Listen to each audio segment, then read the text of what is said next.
Wise news, খবরের সত্যাসত্য 24 ঘন্টা। মনোনয়ন জমা দিলেন ঘাটালে তৃণমূল প্রার্থী দেব।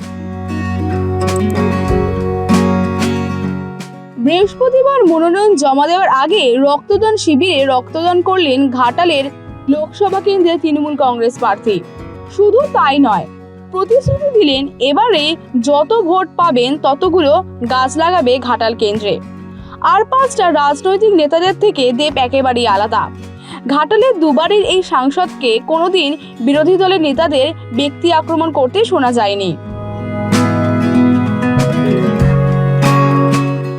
এক সংবাদ মাধ্যমের সাক্ষাৎকারে দেবকে বলতে শোনা গিয়েছিল, ভালোবাসা দিয়েই নির্বাচনে জয়ী হয়েছে। এদিনও দেবকে দেখা গেল অন্য ভঙ্গিতে। মনোনয়ন জমা দেওয়ার আগে ঘাটাল লোকসভা কেন্দ্রের খড়ার এলাকায় রক্তদান শিবিরে রক্তদান করতে দেখা গেল অভিনেতা প্রার্থীকে।